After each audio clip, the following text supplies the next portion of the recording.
I were to say what coaching means to me, it's really a way of life. It's interesting. We just had a conversation where Ram said, you know, why would we need to prep right before a coaching session?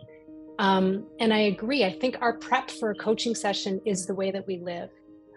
So it's the way that we're communicating with people. It's the way that we're looking to constantly see things from different perspectives. It's the way that we look to be compassionate and really move away from our egos. And so that's still very much an ongoing journey for me, but that is what coaching means to me.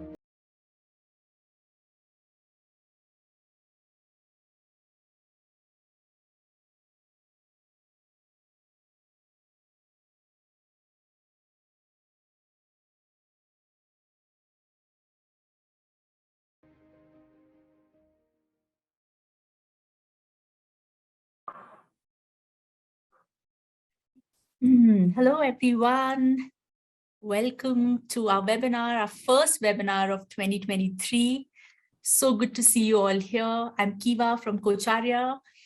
And as you can see, we have a lot of faces here today to welcome you all into 2023. Before we begin, a very, very, very happy new year to everyone. I hope the year has started off really well for all of you. So we'll wait for everyone to trickle in, but would love to hear from you on where you're joining in from.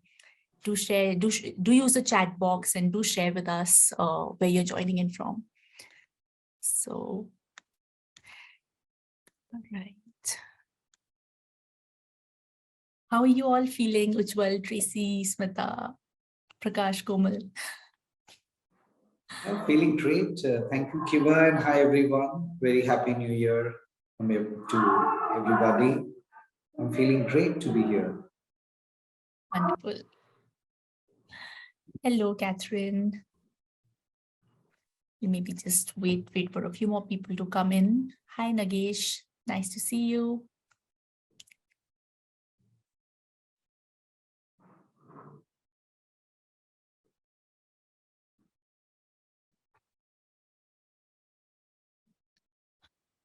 Hi, Anuja. Hi, Sridevi. Nice to have you all here. Hello, Chitwan.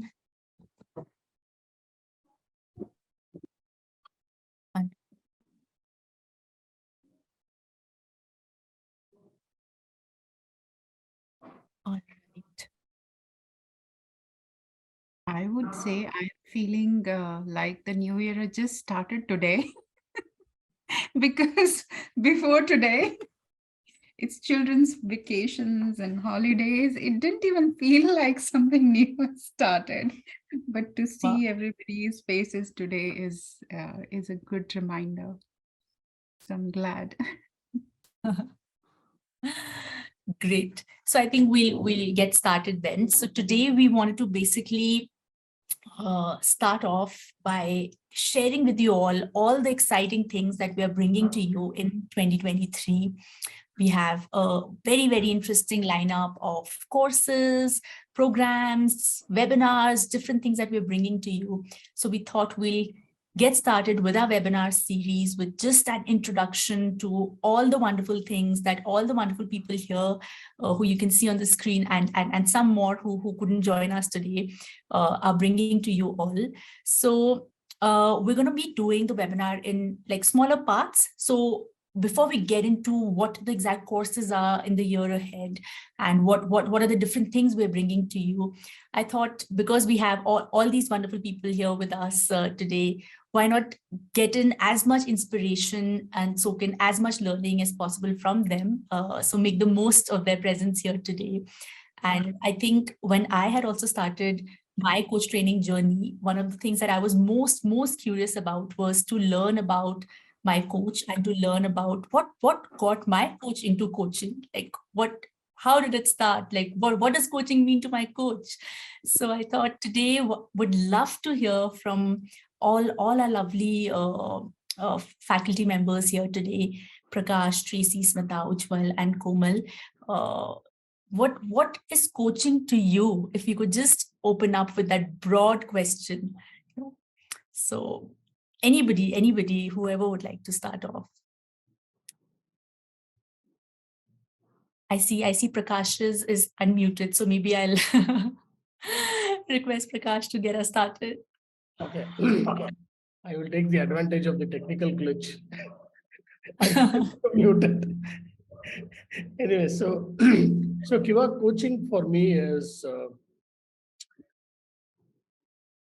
functionally speaking, it's like holding the mirror to kind of help people see who they are, what kind of situation they are in, where they want to be, functionally. But for me, by intent, just being there. I have a client, I have a coach, just being there. So intentionally for me, it's just being there. That's coaching for me. Wow. I think one of the things, Suram was taking a session for us a while back about Eastern philosophies and its application to coaching. And that's the word that he mentioned, which again, I think Prakash has reiterated, the intention that you bring to the space. So just had that resonance. Thank you, Prakash. Komal, would you like to go next and share with us? I was hoping I would be spared till last. But anywho,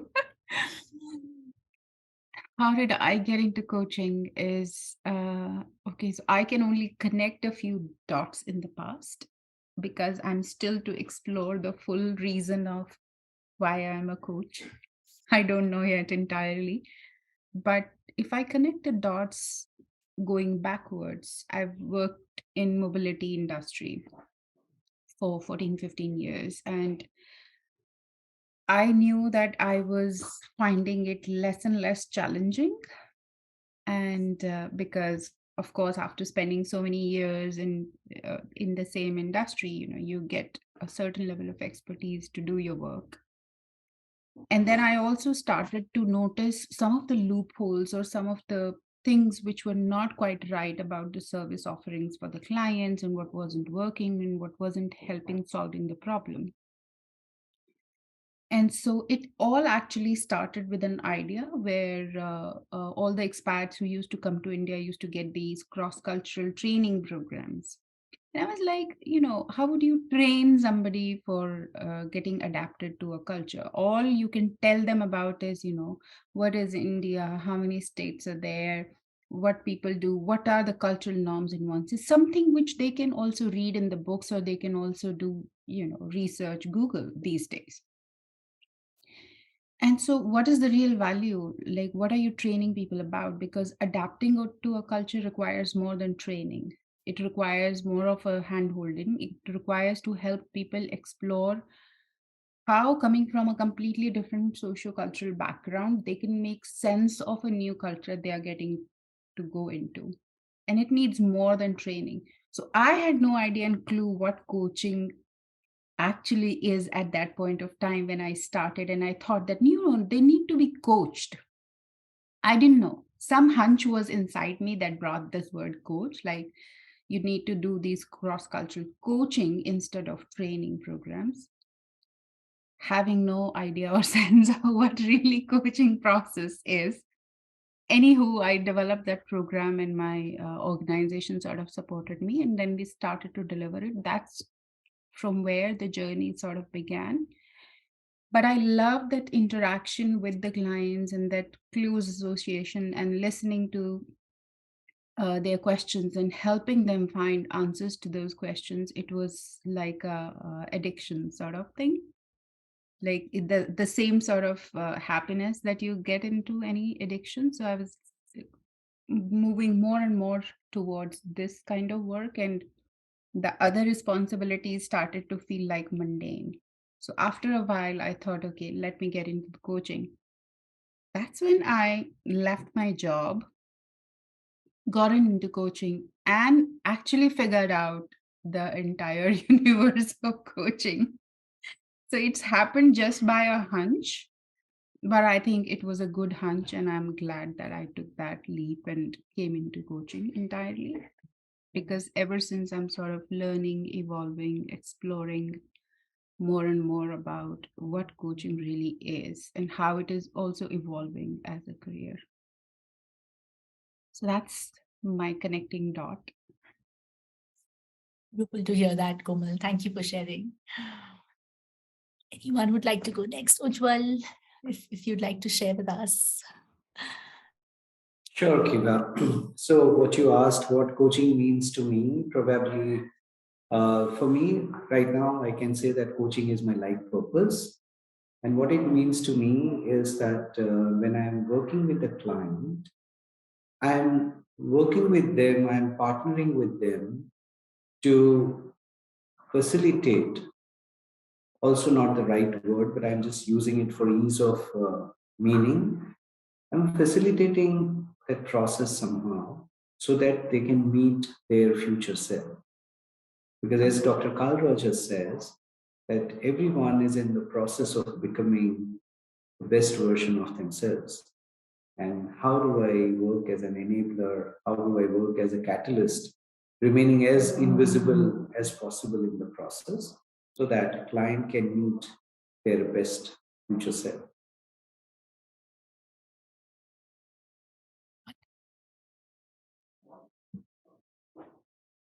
Just thinking about 2023, when you said future self, I was suddenly like, wow, like we just had the Thrive session last month. And just trying to connect the dots to beautiful. Thank you, Ujjaval. Thank you so much. Most welcome.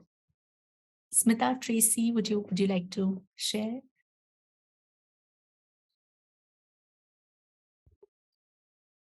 Tracy, as usual, after.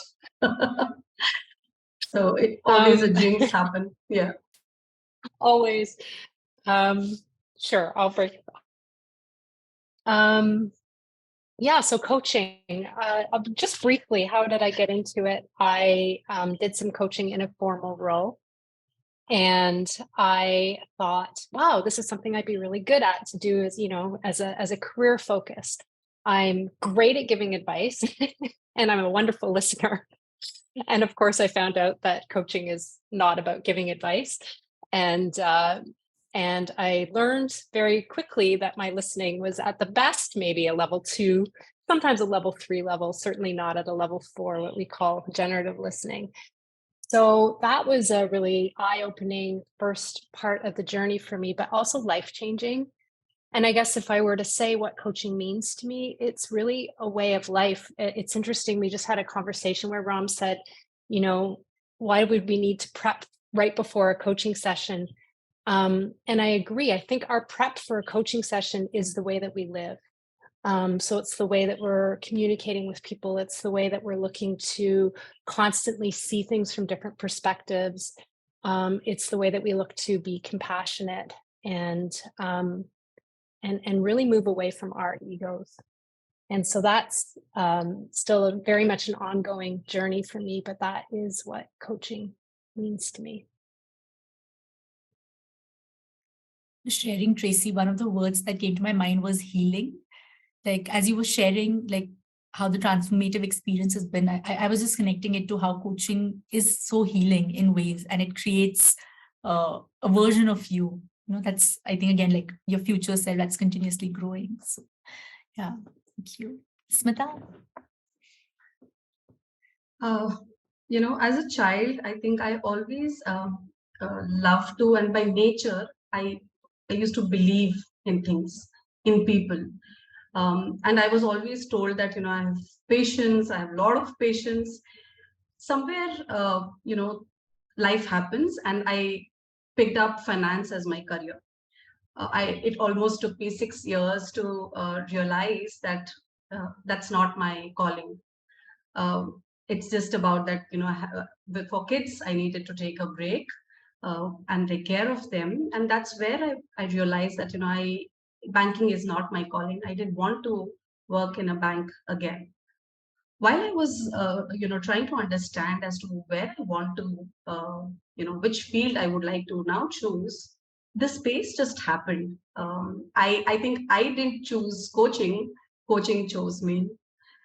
My profile was picked up from there is a portal called Jobs for Her, and I landed up in a coaching institute.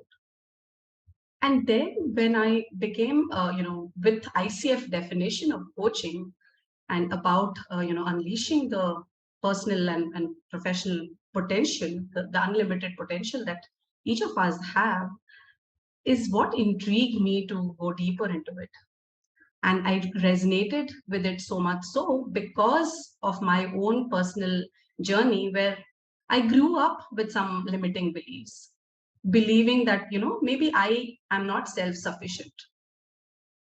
Knowing little that, there is some space like coaching, which can help one to, polish that, surface what's beneath, and help you to kind of hone that skills and believe in your own selves. So as I started sharing that, I am a person who believes in other, but it was never inwards. It was never for my own self. It was always external. Through this process, I think when I started my journey, the change really started with my own self, like the self coaching. Each of the competencies and each of the learning, I would just place it with my own beliefs, work on it. And I think somewhere in that journey, the acceptance of the other became much more clearer, became much more easy. I think there is never looking back now. And as I'm growing in this journey, I'm reading recently this book by Hasten Moon. It's a beautiful book, and one of the things that I've picked up from there, and which even I resonate with it, is it's not about just the questions. It's more about how can we listen to the other differently. So I think coaching now is, as we practice, as we experience with each session, it's been evolving.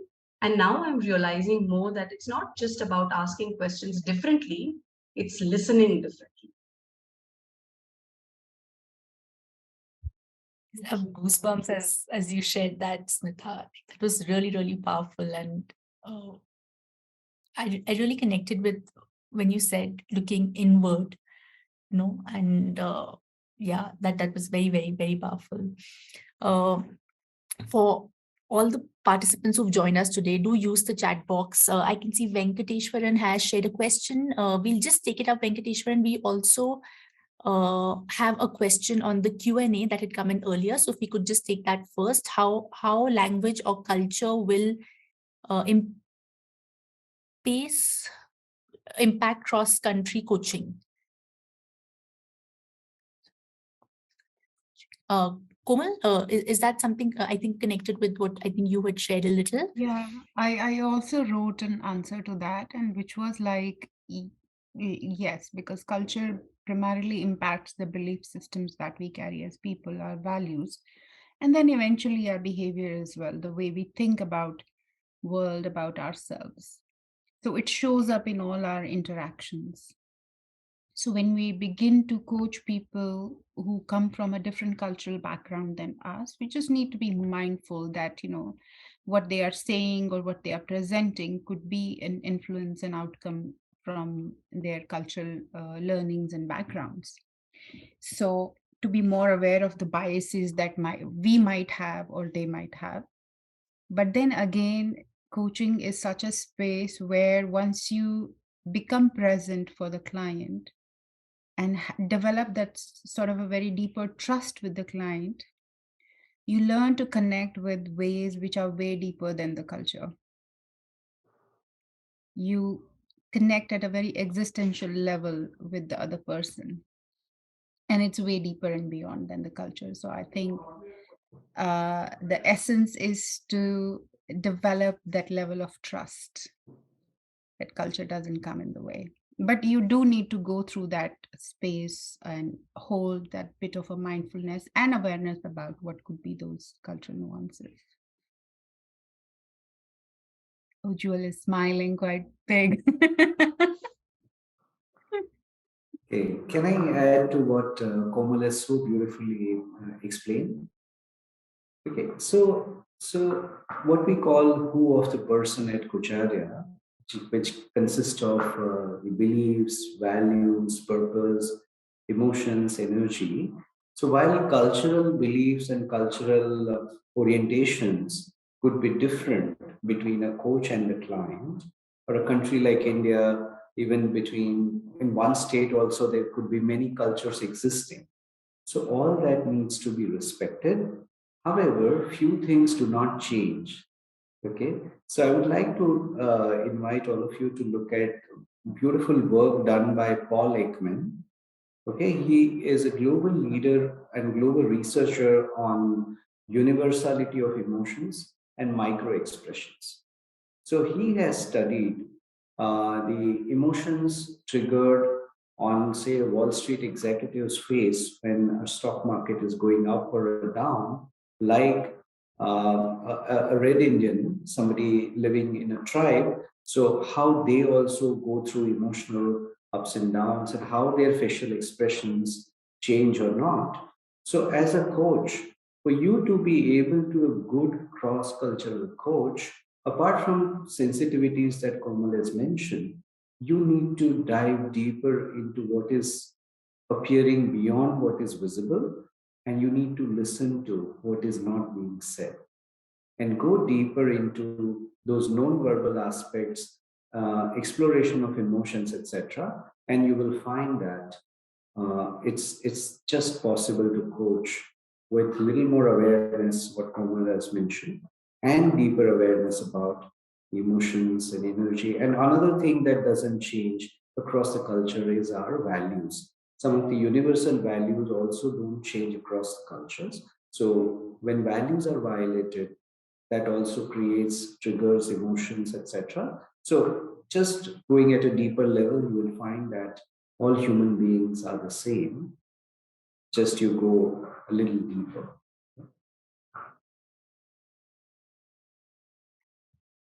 Thank you, Ujjaval. That's really, really beautiful. That's what I'd explored, just coaching people from different cultural backgrounds, that deep Yeah, down, we're all human. yeah, Yeah. yeah, yeah. I think what both Komal and Ujjwal just shared, parts of, I think the next question kind of is answered. What makes a coach a masterful coach? So beautiful. Would anybody like to add anything onto that? If Tracy, Prakash, Smita, you'd like to also add something? I have a quick thought about that, and I'm not a master coach, but one of the things that I've had to realize that whenever the only way I've ever progressed in coaching is by not trying to progress in a way, and not trying to be anything other than myself. So as soon as I think I need to be something other than who I am, then I am no longer a coach. And so that's just something that I'll share for myself. I really have to try to be as invisible in the space as possible and literally just be present. So that's my 2 cents about that.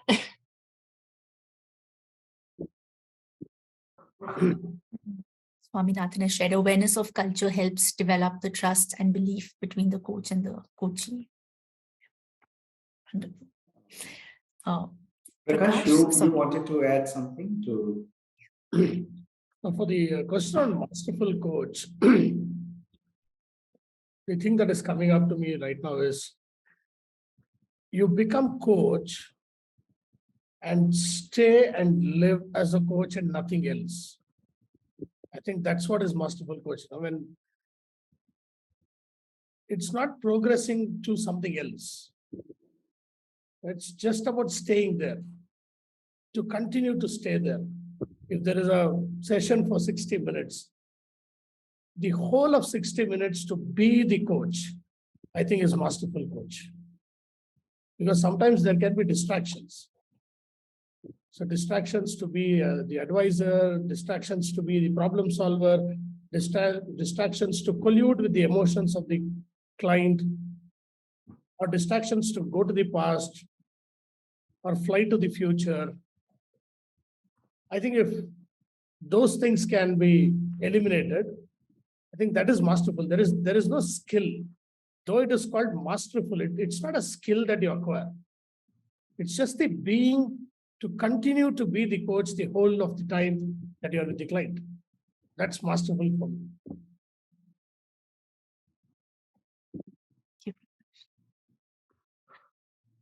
So, Can I add something again, Kiva? yes, please. Okay, so yeah, very well said, Prakash and Tracy. See, masterful coaching will happen when you get out of your own way.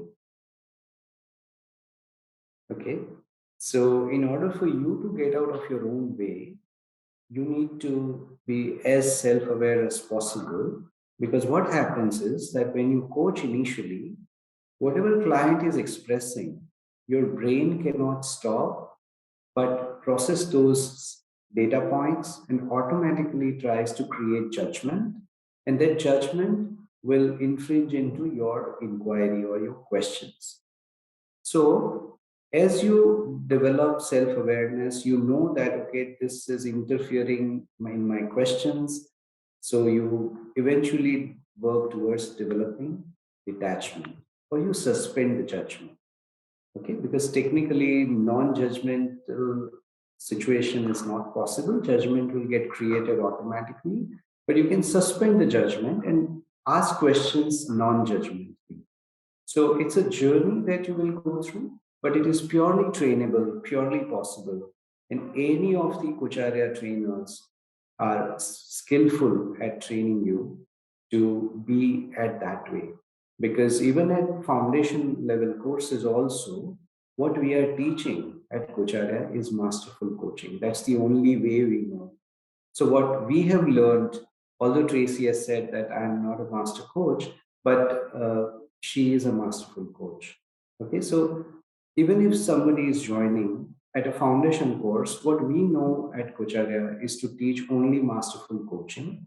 And I tell everybody, and I'm sharing with you also, that coaching is actually more than a transaction. It's more spiritual.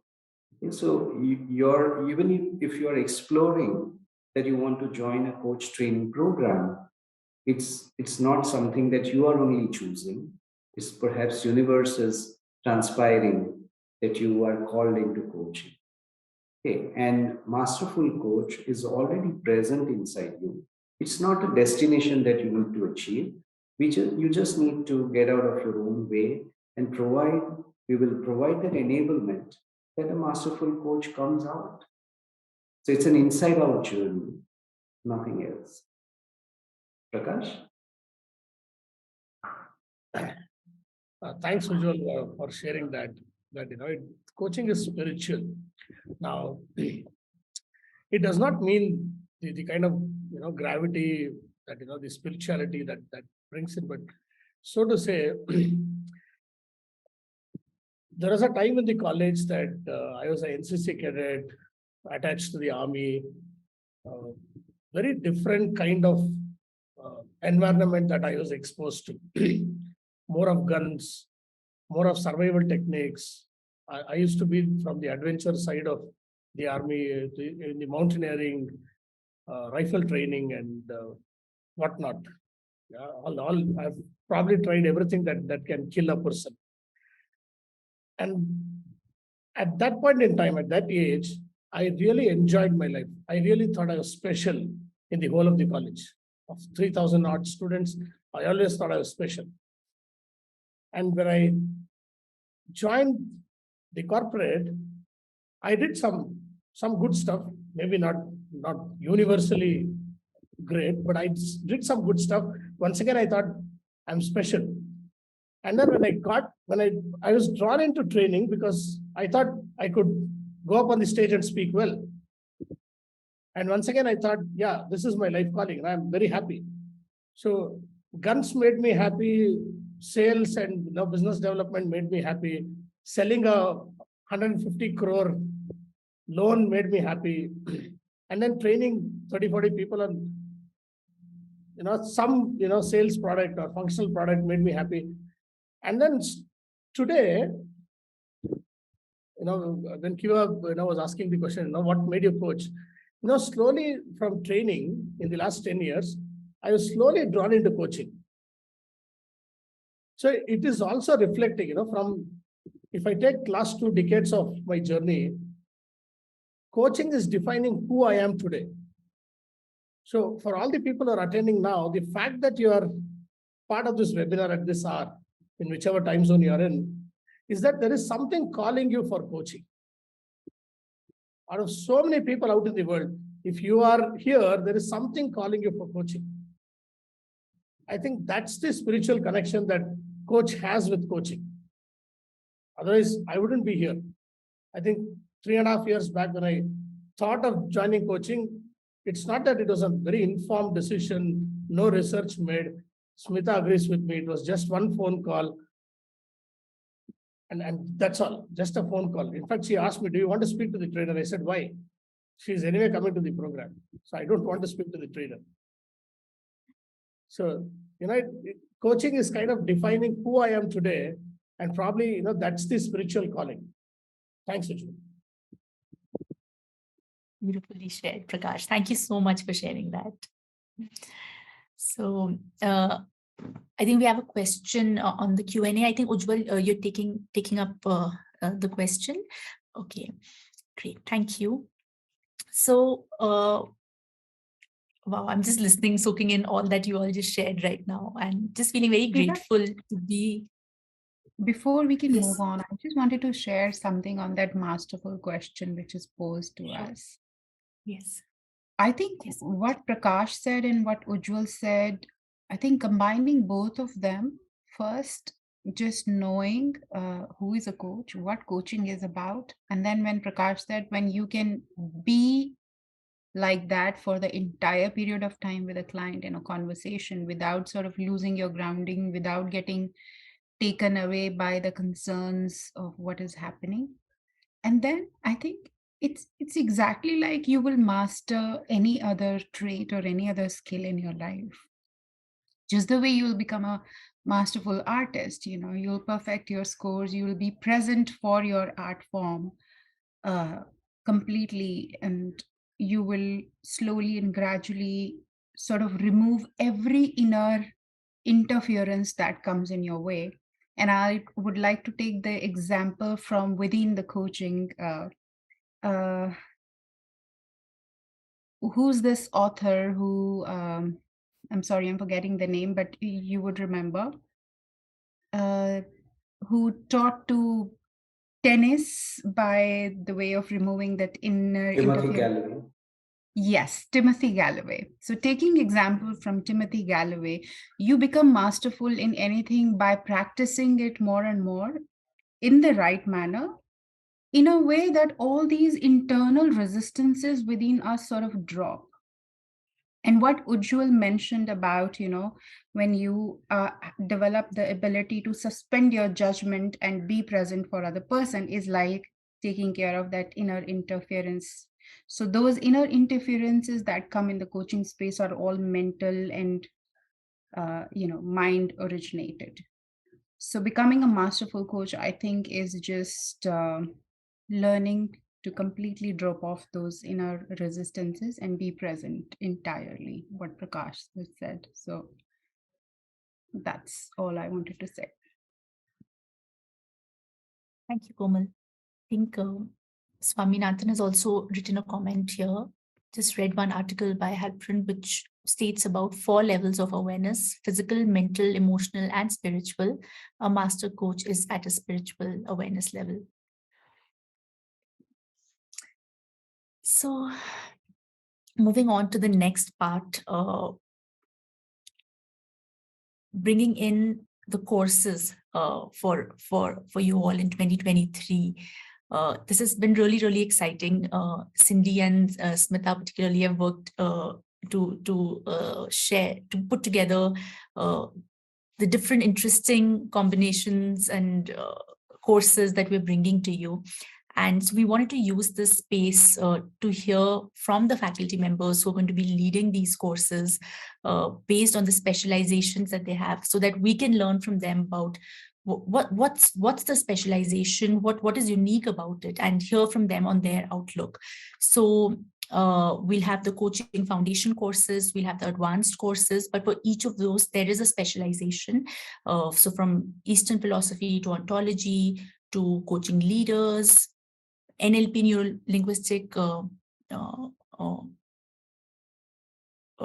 sorry, I forgot what was the neuro-linguistic? Programming, sorry about that. Yes, neuro-linguistic programming to mindfulness, beyond mindfulness, and a lot of our corporate projects as well. So each of our faculty members here brings in that unique learning to a particular course. And we have a lot more courses in the year ahead, but we'll just focus specifically on quarter 1 right now. So with quarter 1, we're actually starting out with our foundation with Komal on Eastern philosophies and its application to coaching, with a coaching foundation and an advanced course, both happening in January.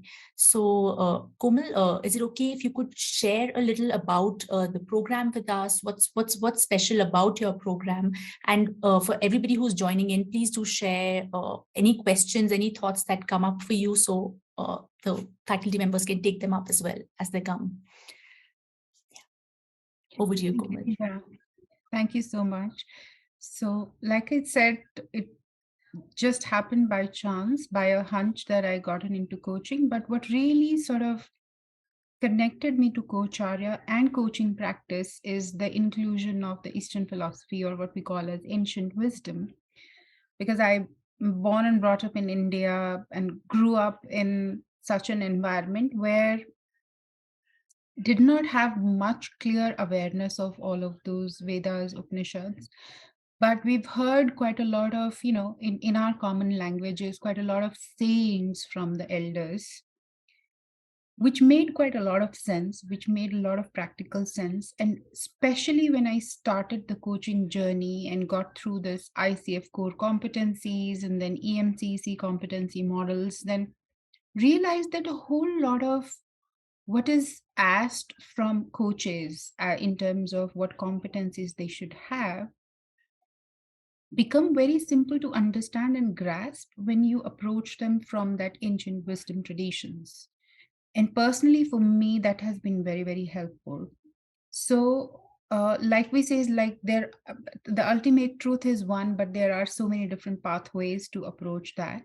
So my foundation program, where I try and include the certain parts of what we learn from the ancient wisdom tradition, is basically to try and bring a more larger and a better understanding of how we can grasp all of these competencies and how we can practice coaching coming from those, bringing in the ideas from those ancient wisdom traditions. And so the program does involve giving awareness about and practicing the coaching process as is specified by ICF, but reflecting and exploring this process and journey through the lens of those ancient wisdom techniques.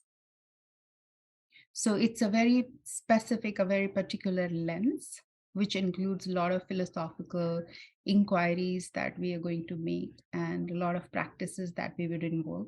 Basically, we'll be toying and playing with a lot of different ideas and observing, a lot of self-reflection and observing as to how these sit and how they are sort of helping us getting a better understanding of who's a whole person, how can we be present, what is the nature of mind, how does it come in the way, and then what is required for us. So basically what we've been talking about, the masterful coaching practice, it's basically learning the ways to be masterful right from the get-go.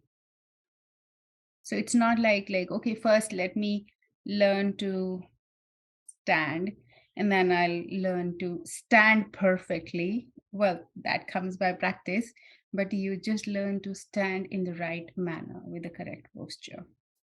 That's what we're just trying to do with bringing in the ancient wisdom traditions.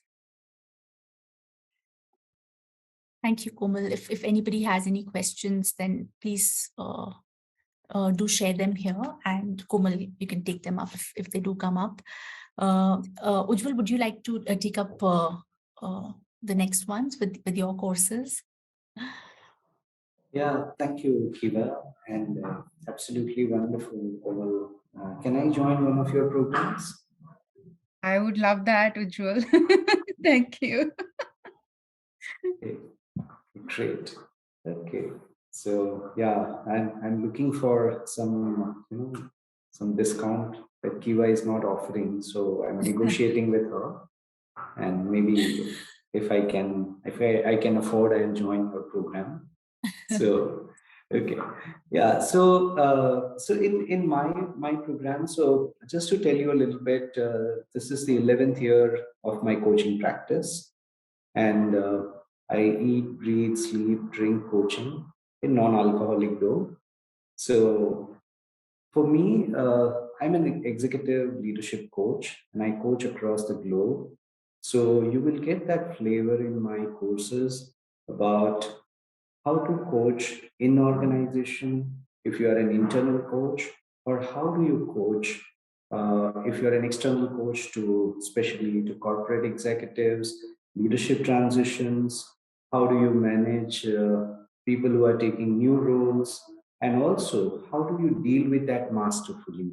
So we also use a lot of other tools and techniques to help you coach various clients who are in different corporate situations.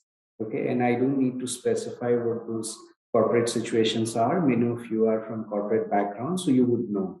Okay, somebody is not happy with the job, somebody is not happy with the boss, somebody is not happy with this, somebody wants to acquire a new skill. There are some challenges around it. So understand this, that coaching is a wonderful change management or transition management tool. So anybody who is at point A and they want to go to point B, or they are at orbit A and want to go to next orbit, which is orbit B, coaching can wonderfully facilitate that journey which client has to undertake, but coach can be a great partner. So we, apart from the coaching technique, coaching processes, core competencies, which is again Kucharya's differentiator, that none of our coaches are worried about passing coach knowledge assessment, because core competencies is I mean they are at the heart of our Kucharya's training culture. So you will learn core competencies as life competencies. Okay, and apart along with that, how do you use some of the various psychological approaches like like Gestalt, like REBT, like appreciative inquiry, like situational leadership, like systemic coaching, systemic approach, like theory U. Kocharya also has a beautiful systemic team coaching process, which is speed. So we learn a bit about that as well. And ultimately, we also work a lot around practicing coaching on live situations.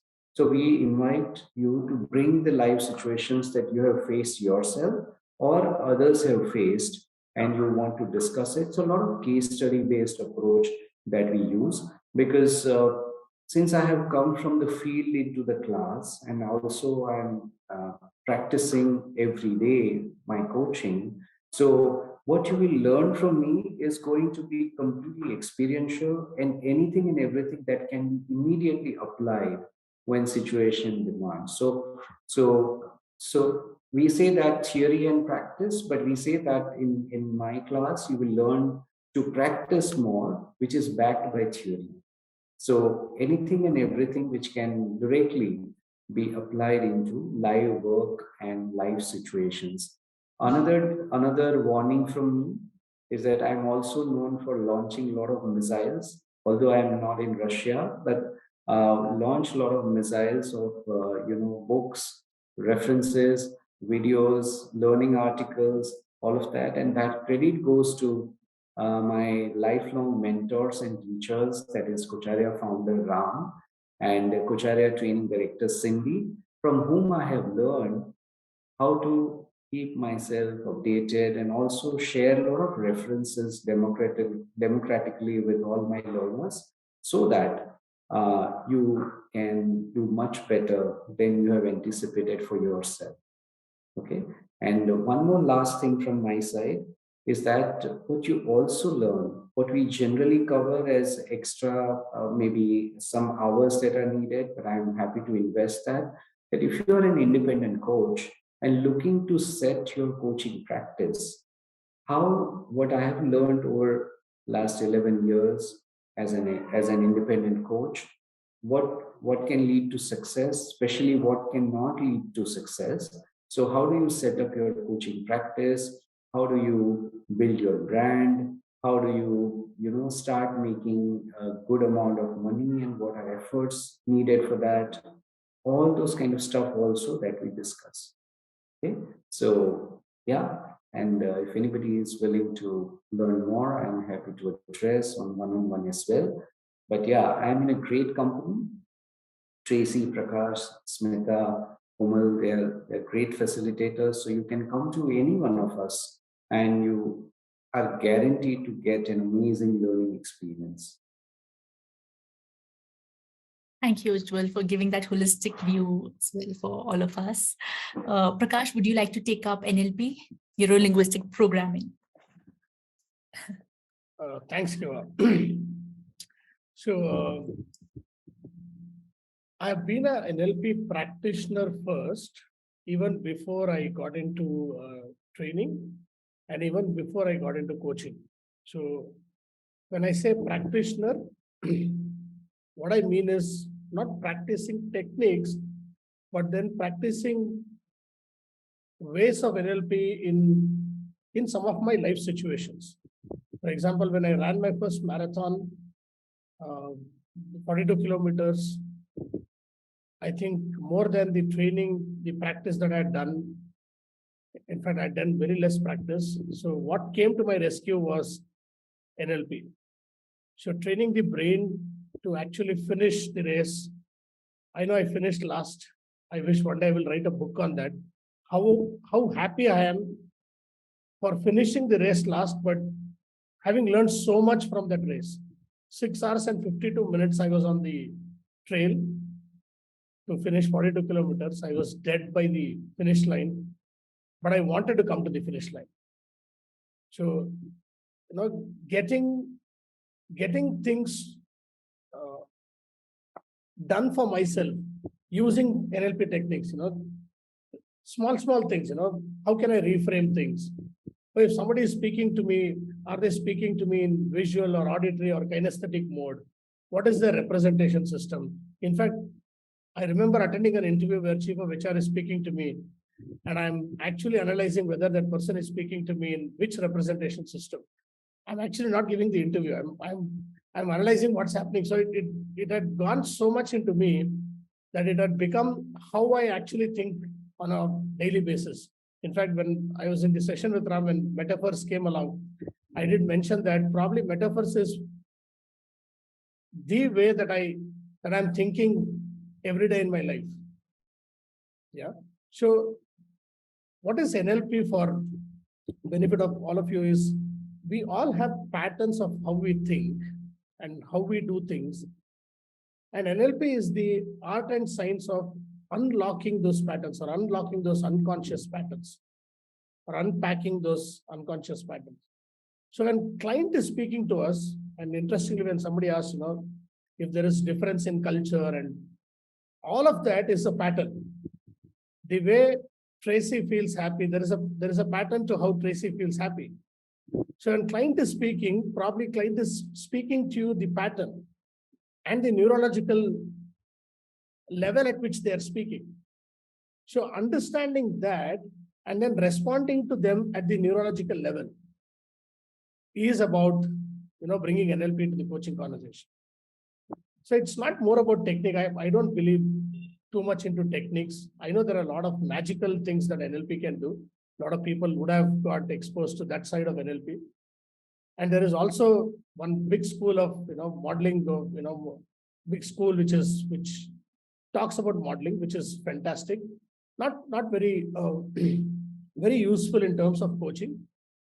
But what is useful in the way you can use in coaching is, in the coaching conversation, how can you relate to their map of the world? Where are they coming from in the neurological sense, and respond to them at the neurological level? When we speak about 4 levels of listening, at the generative listening, it's about listening to their neurological level. Are they speaking from the values? Are they speaking from the identities? Are they speaking from the purpose? Are they speaking from the capabilities?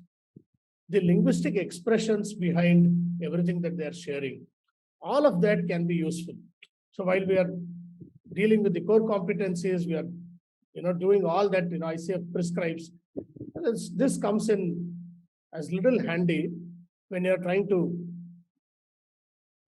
understand the client at the neurological level.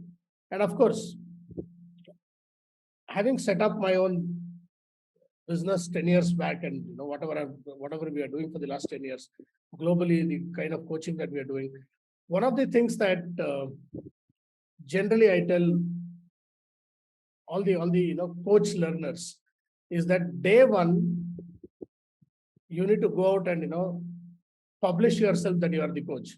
It's not that you wait for some certificate and then you say that start your business. It's not about business per se, but you become the coach when you decide to become the coach. You don't become the coach when somebody certifies you.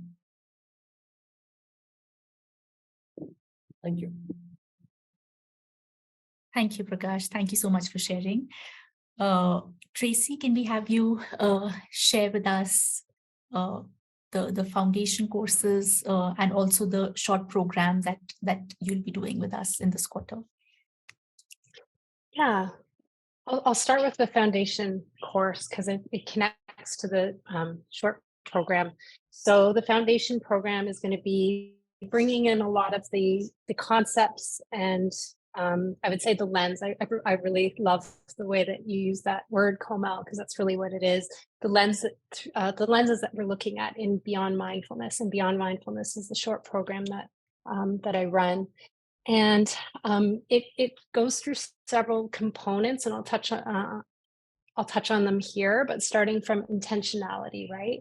So looking at intention and looking at intention from the perspective of motivation, and then also looking at intention from the perspective of like a pure intention, sort of what are we wanting to bring forward? What are the clients looking to take forward? And all of this is looking at it from the perspective of how we can grow and develop as human beings, as coaches, and then also how we can hold the space for our clients to do the same. So when we're looking at intentionality, it's from that dual perspective. And then we look at some sensory awareness exploration. So really looking at sensations, emotions, and thoughts, which is really something that we at Coach Arya teach within all of our programs, and getting deep into some of the somatic experiences of what that means, really exploring how the energies are showing up within us, and looking at how we can get in touch with our own energies, and then also as to how we can explore that with the client. And from there, getting into the emotions and the thoughts that are arising. And then we look at autonomy and relatedness. So autonomy really being around not having an external locus of a control, really being able to take ownership, really being able to take some personal leadership in our lives and also inspire that in our clients as well. And then relatedness. it's a bit of a bookend, right? So in a sense, we are nothing if we're not connected to others. And so that really is where that systemic view comes in, really looking at the connections that we have with others and really like exploring how we can see that everyone's really coming from a positive intent, even if it's manifesting in a negative way. And that sort of leads into compassion and how we can be more compassionate, how we can really, as coaches, process some of the really intense emotions that'll come up with clients. And not part of being compassionate is actually being open to suffering, not turning away from that. So being able there to hold the space for them without getting personally sort of pulled into the well, as Cindy would say. And then I'll just quickly, because I realize we're close to our time here, but also the question of who am I? So looking at the ego, looking at how that shows up in coaching, looking how that shows up for us as coaches, and also and for clients as well, right? And looking at a non-identification with that. And then finally, the creative expression that we have when we're really looking at a very systemic point of view, and system meaning anything from organizational to family to just two humans interacting. So that's the process of beyond mindfulness, and it would be explored in a short program, but in the foundation program, really looking at it as a lens to all of the competencies and the coaching competencies and how that's showing up in conversations, and also very much in personal reflections as well.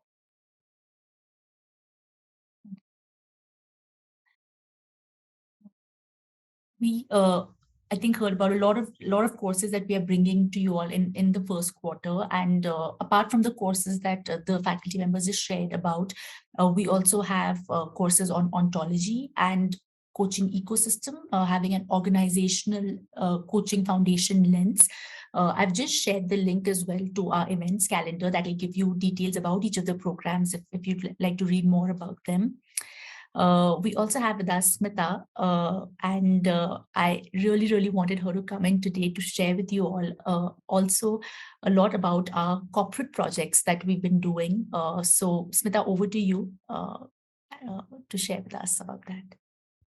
Thank you, Kim. So over the past 2.5 years, we've seen a different world and seen a different world in the workplace. And in the past 2 years, we've been getting multiple inquiries from organizations about, how we can support, how Coach Arya can support, how Coach Arya programs can support the leaders internally. So I'll just go into the details, but before that, there was a question on coaching and mentoring, and Ujjaval answered that. Just adding one more point to that is saying that by being a coaching institute, we are not demeaning by any ways the other modalities which are very close to coaching, like therapy and mentoring. So whenever the need of you as a leader to wear the hat of a mentor, you would, and coaching would be slightly different than what mentoring would be. Now coming to the corporate programs that Coach Arya offers, with the experience of these 2 years now, we see multiple inquiries in terms of the leaders to be as coaches. The leaders can be as coaches and develop that coaching mindset, not to replace their managerial role totally as a coach, but knowing as to when to wear the hat of a leader and when to wear the hat of a coach. We try and understand, we customize the program, so we try and understand the goals and the vision and the challenges that the companies are facing and their requirement, and we customize our programs according to that. Yeah, many in the panel today, we have collaborated and designed programs for corporates. So just in case you or any of your known connects, friends, family members in corporates feel the need of introducing coaching as a leadership enhancing skill, please do reach out to us. We can share with you the brochure, and other details are also there on the website. Yeah, with that said, Ujjaval, would you like to, Ujjaval and I have been partnering a lot in order to understand, with the companies as to what their needs are, what specifically would they want in terms of enhancing the leadership skills. Broadly, just one more second, Ujjaval, and I'll hand over to you. we have broadly identified, 3 buckets in which these competencies for organizations fall, and it starts with self, and then the team, and ultimately we see that when the leaders work on themselves and work with their teams, that helps in leading the organizations. So lead self plus lead teams and that leads to, helps to lead the organization. So we kind of, use the coaching ICF core competencies as well, and then blend that to the organization leadership principles or their internal, values, and make it very much, they resonate it when it is customized to their company requirements. Yeah, thank you so much. Yeah, Ujjwal, over to you.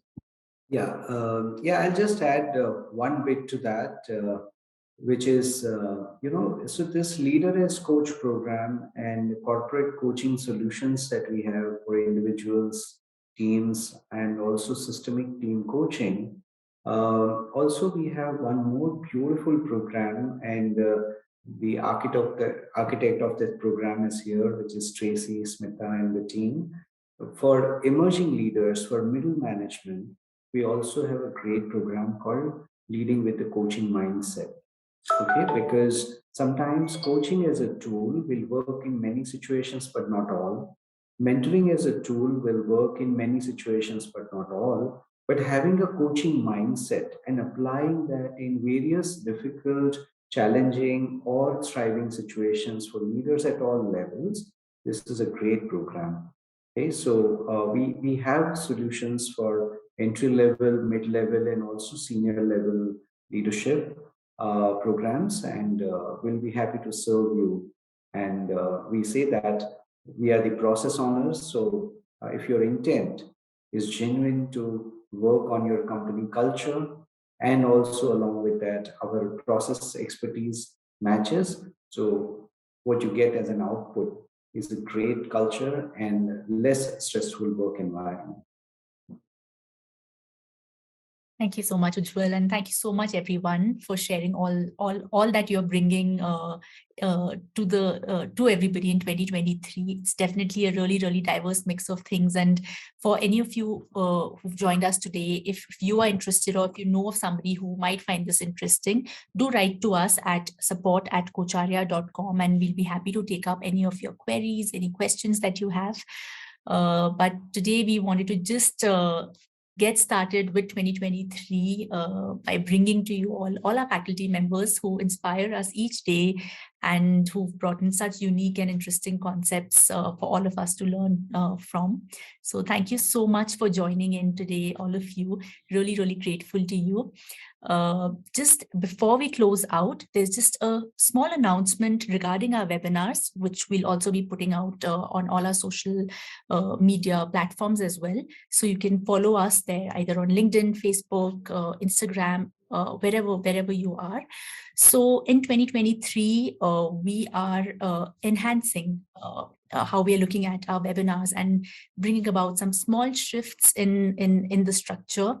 So initially, we had, until last year, we had webinars every Wednesday from 9 to 10 p.m. like we did today, but we're going to be making a change. We're going to have 2 webinars in the month, which will happen on Wednesdays, but we're going to have the rest of the webinars, 3 more that we are bringing to you, 3 more tracks that we are bringing to you on different days, different dates. And different timings, so that we can reach our global audience, because I think there are a lot of people who've expressed interest and have wanted to be part of webinars, but because of our fixed timing, we've been able to cater only to specific people. So we hope to reach many more of you by bringing in this edition. The 3 more tracks that we're bringing in, apart from the very popular program webinars by Cindy and Ram that we have. So for Future of Coaching for Ram is something we're going to continue with. Cindy's program on Masters in Coaching. These 2 are the ones that are going to happen on Wednesdays. For the others, we're bringing in a track on our alumni who inspire us each day by doing the work that they do in the coaching community. So we're going to have a space where we're going to learn a lot about their work and the impact that they are creating. We're going to have a track where we're going to hear from our faculty about coaching and emotional intelligence or any specific practices that we follow, be it with the Eastern and the Western philosophies that Kocharya brings in. And we're going to have another track where we're going to get in other people from other sectors who we can learn from, because I think as a community, coaching is something that aligns with every sector in ways, and the impact can only grow by learning from each other. So we'd like to create a space where we can also welcome other sectors to come and share their learnings with us. So a lot of these shifts coming in, and we are really excited to bring these to you, and we hope you will join us for these webinars. But do follow us for all the updates that we'll bring to you, and we'll make sure that we keep you updated on the timings, the dates of the webinars, so everyone can join us. So thank you so much, everyone, once again, and wish you all a very, very, very happy new year. Thank you to all our faculty members for joining us today. Thank you so much. Hi, everyone. Thank you, Kiva. Thank you so much, The everyone. best. Okay, Bye. bye-bye. Thank you so much. Bye. Thank you, everyone. Thank you. Bye-bye. Bye. Bye.